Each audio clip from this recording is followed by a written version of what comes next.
giocatore di Cannavaro, palla tagliata, messa fuori, c'è Pirlo, ancora Pirlo di tacco, tiro,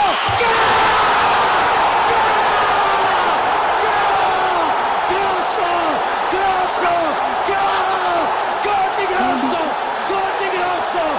di Grosso, manca un minuto, gol di Grosso.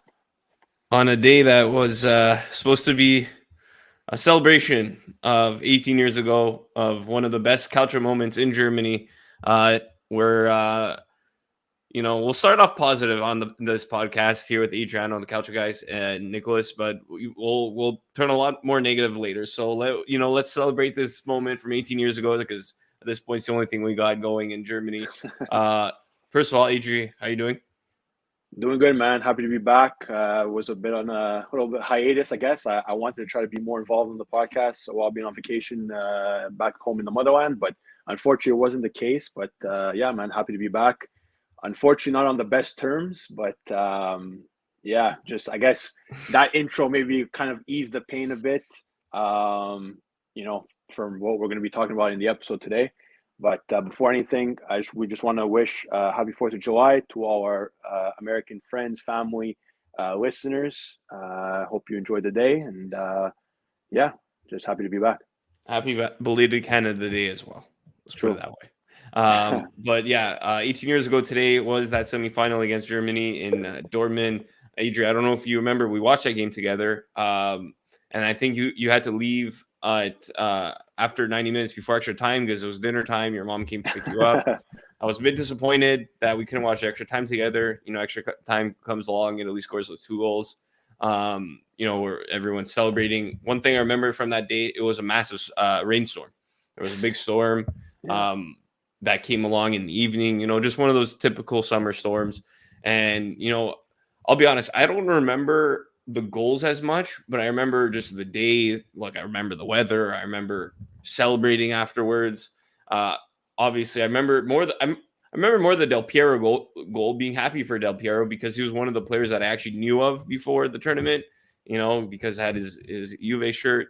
And one thing my dad told me that, so he was at the office that day, and because it was raining, so they had a TV at the office watching the game, but because of the rain, the TV went out, the satellite went out or something, and so they had to put on the radio.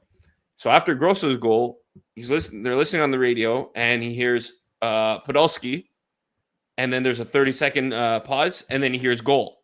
So he thought Germany scored, and then only after realizing he found out Italy scored 2-0. So that's one thing I remember from that day. Just amazing memories. We were you were 10 years old. I was almost 10 years old. Yeah.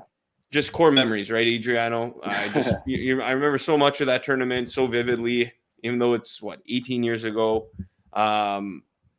Just that excitement as a kid, seeing this for the first time too. It was the first time I ever really saw any of my teams win something.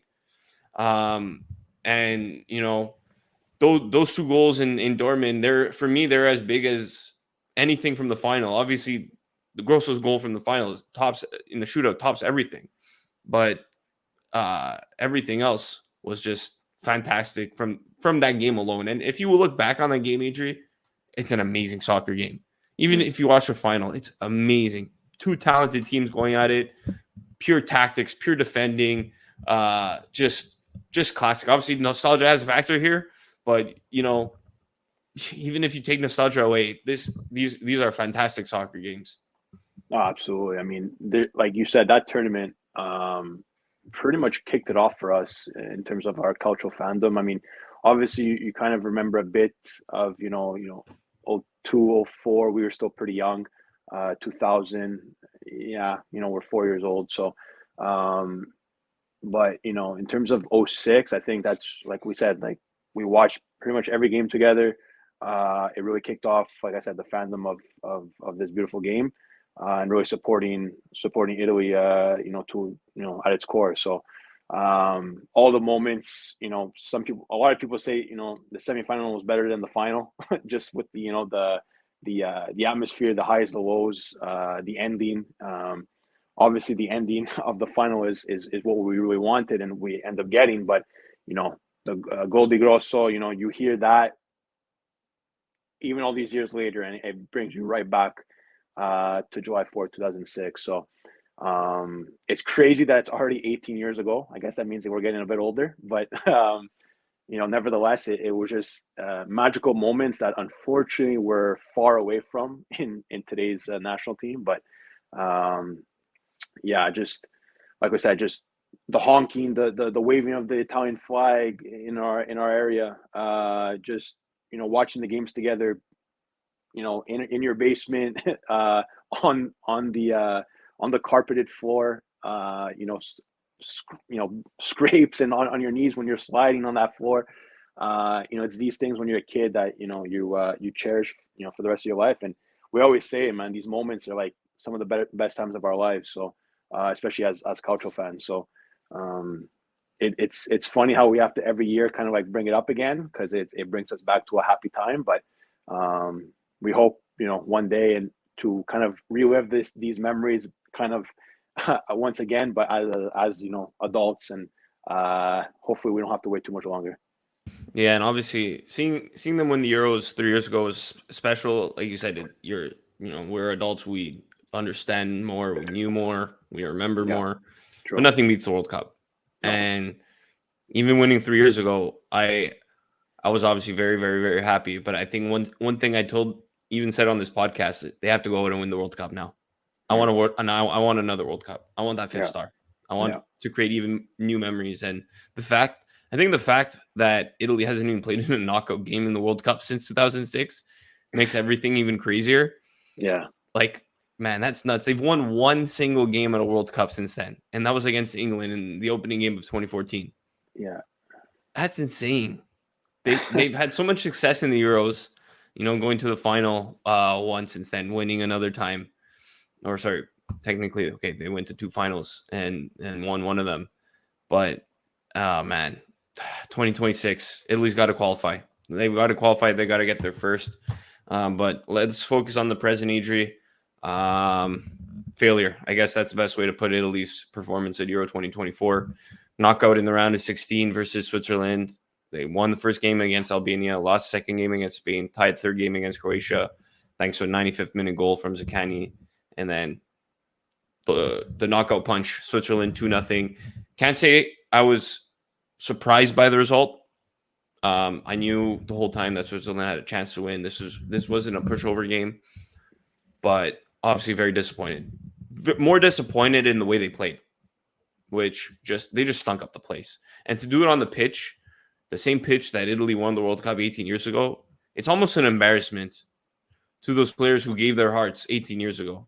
And these guys, they struggled for 90 minutes. They had one chance, and it was off the Swiss defender's head. Sorry, Scamacca had another chance that he kind of nonchalantly put it against the post where he thought he was offside, but I don't even think he was. There's just so much wrong, versus Switzerland. I think for me, the biggest issue was Spalletti goes into the Croatia game with 3-5-2. He saw that the 4-3-3 wasn't working versus Spain. Goes into Croatia 3-5-2. It was better, obviously. Again, need 95 minute tie to get the point to send them through. But if it works versus Croatia and you get the result versus Croatia and it didn't work versus Spain, a 4-3-3, what do you think Spalletti's going to do? No, he's going to go for the 4-3-3 that clearly didn't work against Spain with guys that haven't even started the tournament. At first, I'll be honest, I kind of liked the lineup in essence, but once they got on the pitch and played, for me, that's where it wasn't as good. And to be honest, this Italy team, you could take any position player, any position, replace them with players, it's the same. The talent was pretty much even throughout the team. There wasn't any 40 classic players, maybe besides Donnarumma. And obviously defense, you saw what happened when you lost Calafiori. Bastoni was obviously very good too. But I think besides those three, every player was pretty much replaceable. And that's what happened versus Switzerland. You replaced some players, but it didn't work out. 4-3-3, absolutely dominated by Switzerland. They were pressed against. The midfield sucked. Barella obviously looked hurt. is just a failure on so many levels. I think obviously I'm blame everybody but Donnarumma. But it starts at the top, right? It starts with Spalletti. I think he was stubborn with his tactics. I think he tried to force the 4-3-3. National team coach, and you're not a club coach. When you're a club coach, you decide your formation and you ask your director, get me players for this formation.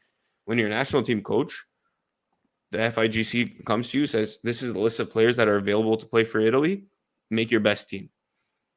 And at the same time, we know who was it, Marcello Lippi, that said, it's not about bringing the best 11 players. It's about bringing the best team. And I think Spalletti failed with both. These weren't the best 11 players. This wasn't the best team. So it's just very frustrating all around. No, listen, guys, I haven't been on the show for a couple of weeks now, so I don't know. I haven't been able to really express my my anger, I guess you can say, to all this. But listen, guys, the Nick's right, and I'm pretty sure Johnny and our former guests said it as well. So I don't even, embarrassing isn't even the word for me. I can't even. There's not even a word I can say that is sums up this Euro campaign for Italy. Failure. We're gonna probably label this episode a the failure of Italy again, which is just a shame, because it's truly a shame, because I do think that these players, for the most part, are of quality. I just didn't think we were able to get it right, like blend everything together and get it right. For me, forget the results, forget the score lines, forget Spalletti this, Spalletti that, Gravina out, FIGC, whatever. Like, for me, it started with up here mentality. The mentality from the get-go, from 22 fucking seconds in, was already out the window. We got scored on against Albania in the first match. What was it, 22, 23 seconds? It's a record for the Euro. Just off of that, the mentality, the sluggish, attitude on the pitch, the nonchalant, loose balls, the 50-50 balls, it might as well have been 100-0, because we had no chance on those 50-50 balls, giving the ball away. If it wasn't for, and again, I'm going to take back what I said about Zaccagni. Before the tournament, we spoke about the call-ups, who we thought maybe should have been cut and all that. I thought Zaccagni should have been that one of those players being cut. Just for the moment that he had, I guess I'll have to eat my words. But if it wasn't for that moment, we wouldn't have even made it, out of the group. We would have finished third. We wouldn't have been high enough to be one of the better third place teams, and would have been outright. So we wouldn't even be talking about this. We'd be talking about even a bigger failure, a bigger disappointment, and a bigger embarrassment. But for me, like I said, out the window with the tactics and all that, BS. For me, it started with the mentality, with the attitude. It's a big shame, because I think these players, for the most part, these players are of quality. I think they did, at least they looked like they had like a pretty decent group in terms of like them meshing together. 4 years ago, we had, I would say, like, again, quality players, decent. Maybe people can disagree on certain players, whatever, some guys better than the other, whatever, but they had a group. And I think that was the biggest thing that was able to, even though maybe the quality in certain people's eyes wasn't there, the group really outperformed that and really carried them to the promised land. I think this team had, the pieces in place. I just don't think it was able to, put it all together and have the final piece that we wanted. So I know a lot of people were angry when the news came out of Spalletti staying, and they're going to stick with Spalletti. Honestly, I'm not on that train of Spalletti out right off the get-go. It's under a year he's been in charge of this national team. After what he had to take it from, the short time that he had, it's not an excuse, because this is a big failure. It's no excuse. It's no covering Spalletti's ass. But at the same time, I don't see Italy changing managers every time. We can't be a serious nation if we're changing coaches every time something goes wrong. So because like I said, it's not always the grass is greener on the other side. I don't see a realistic option out there right now that would take over this national team and make it, big three, a big 180, and everything's going to be, perfect. We'll stick with Spalletti. He has a contract until 2026. I need to see him improve, obviously. 2026 is a big year, World Cup year. We need to qualify for the World Cup first off. Already that's a plus. And then we'll see where it goes from there. But in terms of this tournament, like you said, Nick, besides Gigio Donnarumma, who I think saved us time and time again, and the players in front of him did him absolutely no service at all. Defense, midfield, attackers. I think we had, one goal by a forward in Zaccagni in the 96th minute. Zero within 90 minutes. 0 within 90 minutes. Scamacca, nothing. Retegui, who got, I think, a little bit less of a shot than Scamacca, even though he started one of the matches, nothing. Raspadori, terrible. You know what? It was just a clusterfuck, I think, because every game, besides Donnarumma and who? I guess Di Lorenzo, because he played Di Lorenzo in every game, and Bastoni, it was a few pieces that were like locks, I guess you can say.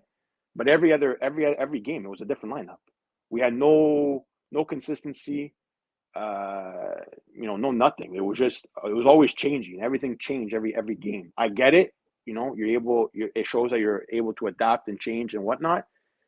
But if we're going into a tournament and we don't even have established our best 11, that's a problem. It's a big problem. We should know from before the tournament starts, match day 1 against Albania, we should know our best 11 players for the Italian national team. According to what we saw in this short Euro 2024 journey, we didn't find, or we didn't know, or we didn't have our best 11 players on the pitch at once, and we can't even name them. We would like to name who we think they are and who we want them to be and what formation and what tactics should be done. But I don't think anybody had an idea. Calafiori comes out, emerges and has a pretty good tournament. It's good to see a young Italian defender. Let's pump the brakes, guys. He's no Maldini. He's no Nesta. He's no Cannavaro. The pictures online, maybe he looks like them, but he's nowhere near. Unfortunately, not yet at least. But I don't think he'll ever make it to that. Donnarumma, I think, as a captain, stepped up. He has a lot of love-hate relationship within the Italian community. I think he stepped up big time. He saved us, like I said, time and time again. Without him, without Zaccagni's goal, just those moments and those miraculous saves, like I said, we would be talking about a bigger failure for the Azzurri. But besides that, there's really not much more to say. It's a shame because I think even though we finished second in our group, on paper, our path to potentially a semifinal could have been possible on the side of the bracket that we were on. We were on the right side of the bracket. I don't want to discredit the Netherlands and and England and all that, but for the most part, the heavy hitters were on the left side of the bracket.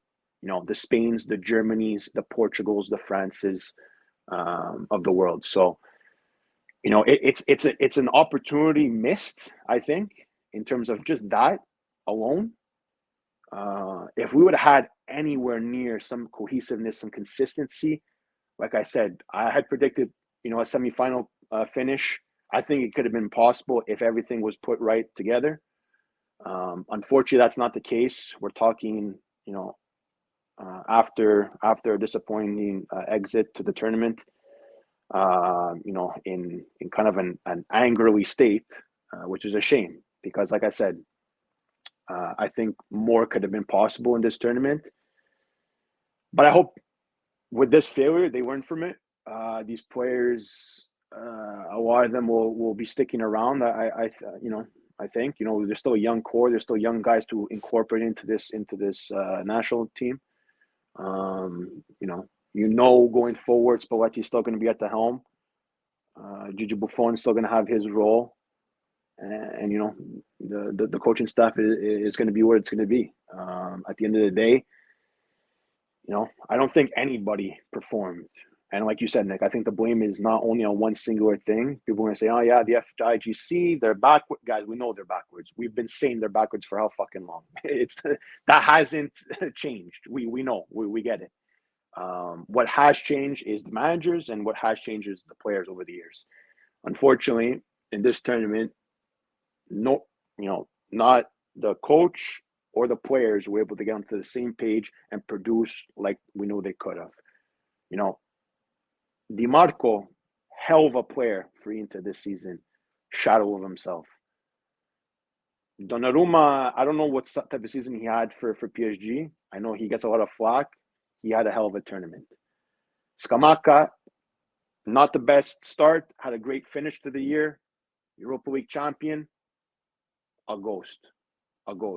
I'm sorry, guys, and I like Scamacca, and I've said it on the show, and I'm not going back on what I have said about him, because I like him as a player. He has all the attributes as your prototypical number 9. A ghost. Retegui, I like him as well. Didn't get maybe the opportunity, but at the same time, did get the opportunity and still didn't do anything with it. So, at the end of the day, a ghost. Di Lorenzo, Darmian, Barella, besides the first game, just shadows of themselves.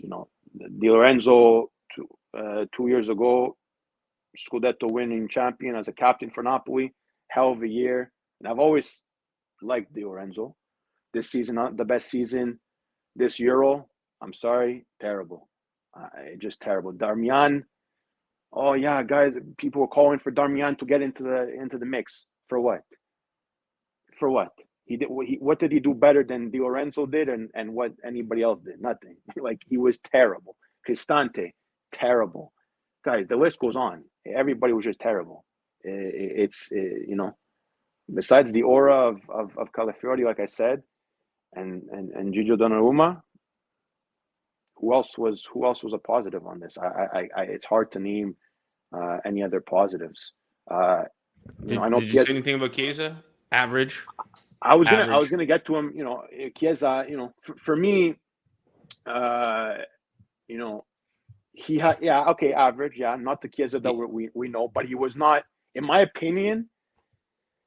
He's one of the only ones that showed to try to attack and try to get some sort of creativity going, because everyone around him was terrible. But you can only create so much on your own when you have Scamacca, who, again, I like, but in this tournament, terrible.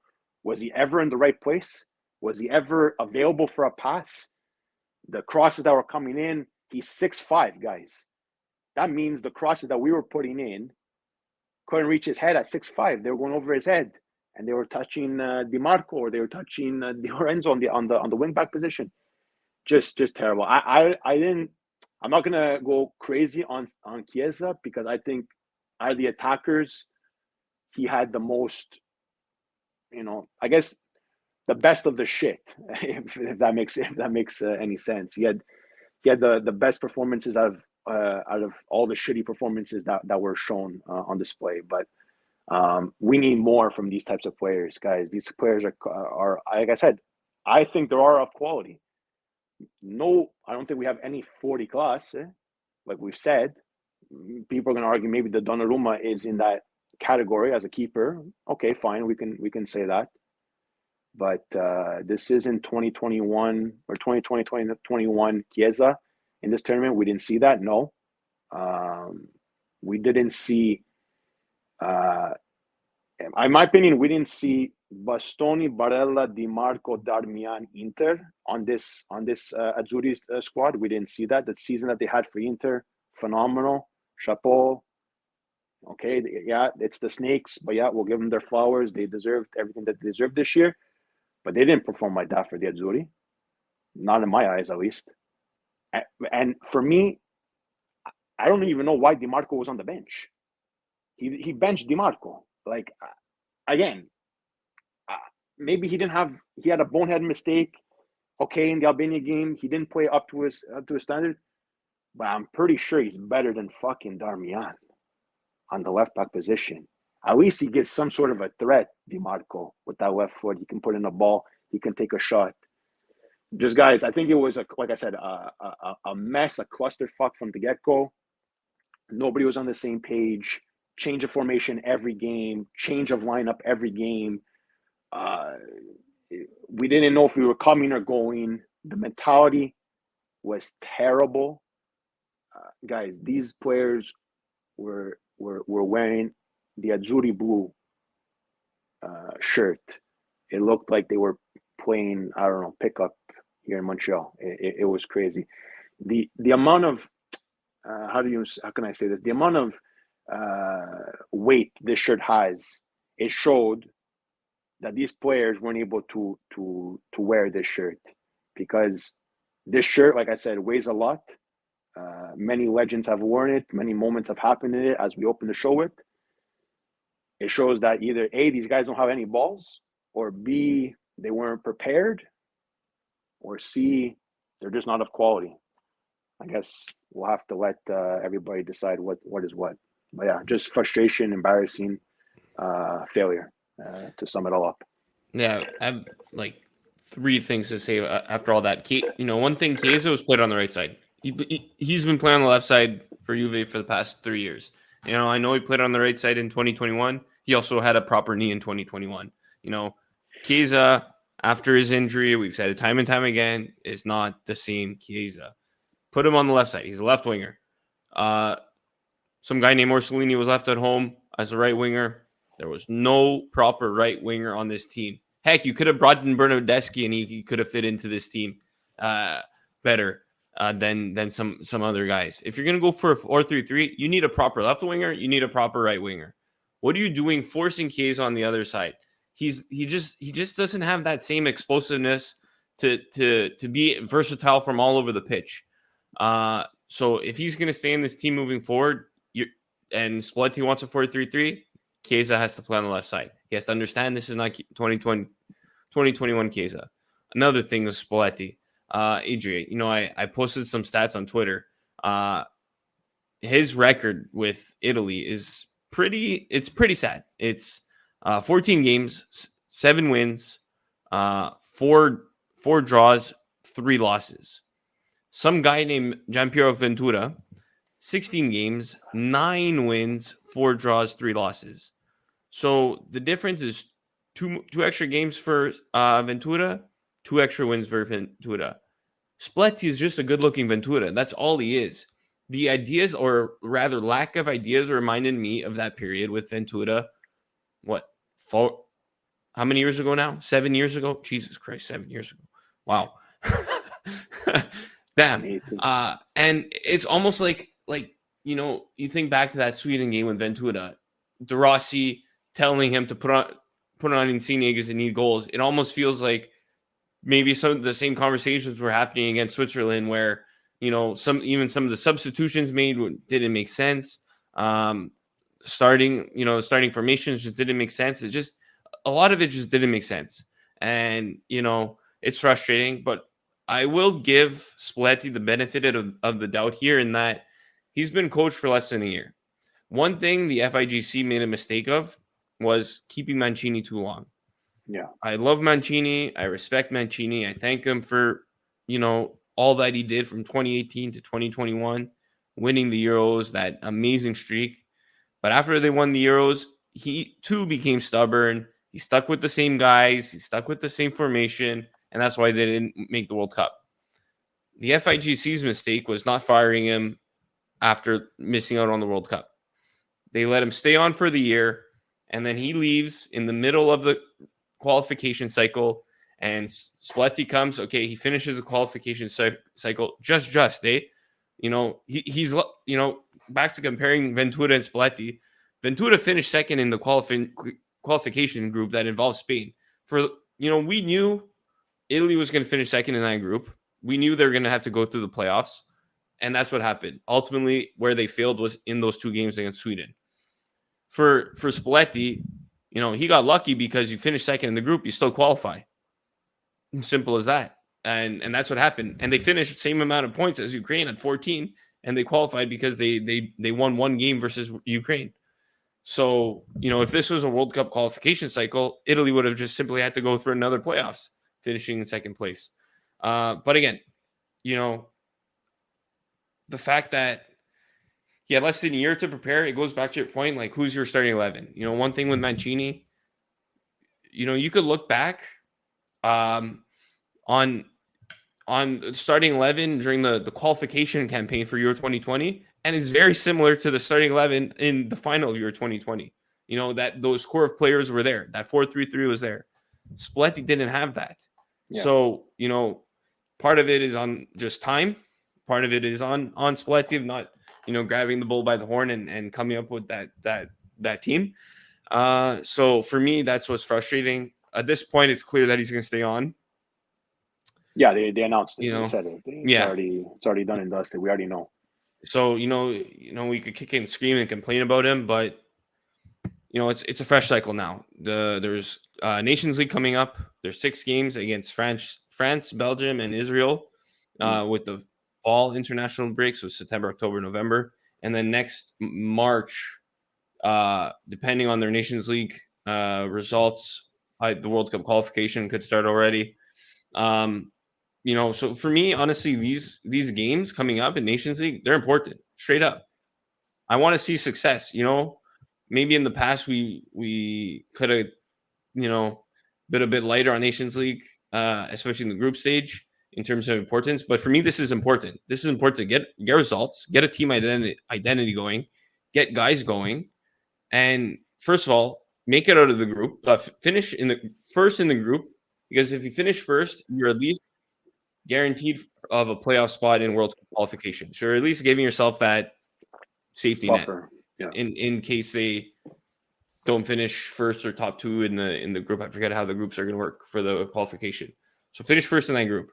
Go out, go play the quarterfinals in the Nations League. Go out, maybe go win the thing. Why not? But you need that structure. It's fine to experiment, and it's good to, maybe the Nations League is a time to experiment. But once that's done, he should know who his 11 to 15 guys are for whatever formation he chooses, whether it's a 3-5-2 or the 4-3-3. Moving forward, that World Cup qualification is huge. Straight up. That's massive. Like, you missed the last 2 World Cups, you can't miss this one. And at this point, AG, I'm not even thinking Italy's going to be in the World Cup.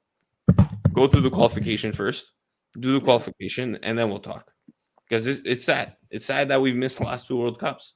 And you know what? It losing against Switzerland, it kind of shows. This is the team that's missed the last 2 World Cups. It's not the team that won the Euros.